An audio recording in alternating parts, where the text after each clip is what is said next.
Baik, selamat berjumpa kembali dengan saya Toto Sugiarto. Kali ini kita akan membahas tentang pemilu dan pengawasan.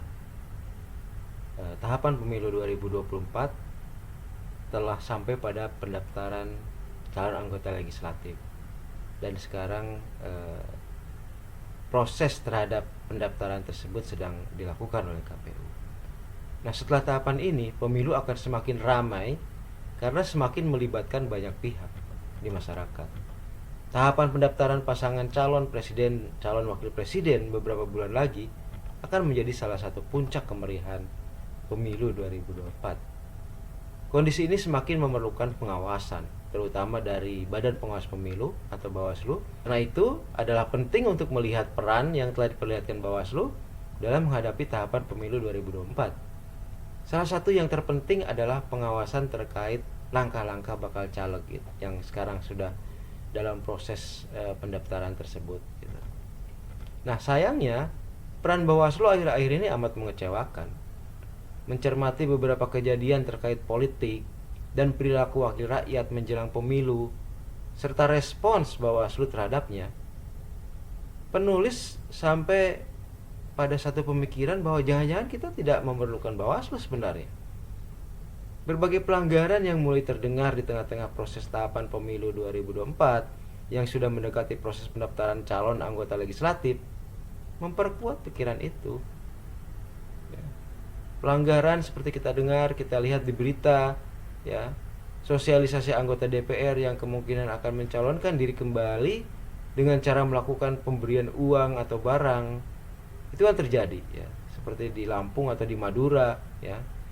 Nah, perilaku ini sudah bisa dilihat sebagai vote buying, ya, dan vote buying itu pelanggaran. Jadi meskipun belum ada calon resmi, tetapi kemudian ada vote buying, maka setidaknya itu menjadi catatan, ya. Dan ketika orang itu yang melakukan vote buying itu benar-benar mendaftarkan diri, maka itu bisa menjadi alat bahwa Anda pernah melakukan vote buying seperti itu. Nah, herannya Bawaslu tidak melakukan langkah-langkah pemberian sanksi. Bawaslu cenderung permisif, ya, terhadap perilaku itu. Bahkan teguran pun tidak dilakukan. Jadi seperti angin lalu saja, gitu. Padahal perilaku seperti itu benar-benar mengotori pemilu bersih. Seharusnya Bawaslu melakukan tindakan, setidaknya teguran. Kalau memang dianggap belum masuk masa kampanye sehingga tidak memungkinkan bagi Bawaslu untuk melakukan tindakan, setidaknya ada rambu bagi mereka yang akan mencalonkan diri atau mencalonkan diri kembali sebagai wakil rakyat untuk hati-hati dalam mengenalkan diri ke masyarakat. Langkah-langkah Bawaslu yang membuat setiap orang berhati-hati inilah yang penting sebenarnya. Nah, abainya Bawaslu terhadap fenomena di Madura dan di Lampung itu menjadi penanda bahwa Bawaslu tidak optimal, ya, dalam melakukan kewajibannya. Seakan-akan tidak berupaya mencegah terjadinya pelanggaran dan kecurangan. Bisa dibayangkan setelah daftar calon telah ditetapkan, maka pelanggaran akan langsung menyebar kalau kondisinya seperti itu, ya. Rayuan terhadap calon pemilih dengan money politics itu merusak demokrasi, dan itu yang terus sudah terjadi, gitu. Meskipun belum masuk masa kampanye, bagi-bagi uang, bagi-bagi barang dengan memakai panji partai tertentu sudah merupakan pelanggaran. Fenomena tersebut memperlihatkan bahwa Bawaslu kurang sigap, ya, dalam melakukan tanggung jawabnya. Atau kalau ekstrimnya Bawaslu sendiri yang merusak kualitas demokrasi jika demikian, gitu. Diamnya Bawaslu merupakan pembenar bagi tindakan-tindakan money politics. Nah, money politics itu sendiri kalau kita lihat setidaknya terdapat 3 perilaku ya, dan ketiga-tiganya tentu menghancurkan demokratisasi. Yang pertama adalah mahar politik ya. Ini sudah dikenal lama sekali. Mahar politik itu sewa perahu ya. Dan bisa dikatakan sebagai kandidasi buying ya. Mahar politik ini di masyarakat sudah kita dengar bahkan sejak pemilu pertama era reformasi ya, sewa perahu gitu ya. Para kandidat dianggap seperti harus menyewa kendaraan untuk maju dalam pemilu. Kemarin misalnya kita dengar ada bacaleg yang batal untuk nyaleg karena diminta 500 juta misalnya. Nah itu sewa perahu ya. Itulah kendaraan biaya sewa atas kendaraan yang akan dipakai gitu. Kemudian kedua, suap pemilih atau dikenal dengan vote buying. Jadi kalau tadi dikenal sebagai kandidasi buying, maka sekarang yang kedua ini disebut vote buying. Nah, suap pemilih ini bisa terkait dengan yang pertama tadi, dengan kandidasi buying ya. Itu bisa sebagai bagian dari mahar politik.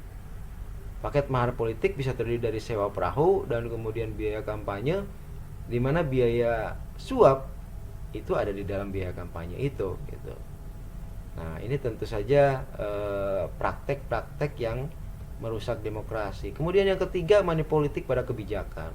Ya. Perilaku ini bisa dilakukan oleh incumbent biasanya. Pejabat yang mencalonkan diri kembali itu amat rentan melakukan penyalahgunaan kekuasaan, termasuk memanfaatkan jabatan untuk menyuap rakyat. Nah, dengan kondisi seperti itu, abainya Bawaslu dalam memastikan tidak terjadinya money politik membuat keberadaan Bawaslu menjadi diragukan ya fungsinya. Apalagi kalau kita ingat bahwa Bawaslu tentu dalam operasionalnya memakan biaya APBN yang tidak sedikit ya, triliunan. Dan kalau itu keberadaan Bawaslu tidak ada gunanya, ya buat apa bangsa ini menghabiskan uang triliunan? Ya, kalau itu memang tidak dipakai untuk seoptimal mungkin gitu. Saya kira ini menjadi renungan kita bersama, dan juga tentu saja kita berharap bahwa Bawaslu bisa lebih baik ke depannya gitu ya. Nah, akhirnya kejadian di Madura dan Lampung itu merupakan warning ya bagi politik kita, bahwa politik kita itu masih terancam oleh perilaku money politik. Kejadian tersebut secara substantif berpotensi mengotori praksis demokrasi. Vote buying yang terjadi berpotensi mengotori praksis demokrasi. Kemudian perilaku-perilaku kandidasi buying dan lain sebagainya. Nah, lebih lanjut, money politik memunculkan logika transaksional. Jika dibiarkan, maka transaksi itu akan menjadi basis dari semua praksis politik menjelang pemilu, menjelang pilpres gitu ya. Dan ini tentu saja akan menjadi awal dari kemunduran demokrasi kita gitu ya. Pilihan pemilih akan didasari oleh aksi suap ya, dan itu akan membuat demokrasi kita bahkan tentu saja menjadi hancur ya. Logika transaksional seperti itu jika kita biarkan, maka tentu saja akan menghancurkan demokrasi dan negeri ini. Nah, tentu saja kita berharap bahwa Bawaslu ke depan akan memperbaiki dirinya dan kemudian benar-benar melakukan pengawalan terhadap proses politik ini, tidak hanya secara formal membangun organisasi dan lain sebagainya, tapi kemudian tidak ada hasilnya gitu ya. Nah, saya kira itu pertemuan kita kali ini. Semoga bisa menjadi bahan untuk renungan kita ke depan, agar kemudian pemilu ke depan bisa menjadi lebih baik, dan demokratisasi yang sedang berjalan itu akan sampai pada kondisi demokrasi yang terkonsolidasi. Saya kira itu. Terima kasih, dan jangan lupa like dan subscribe.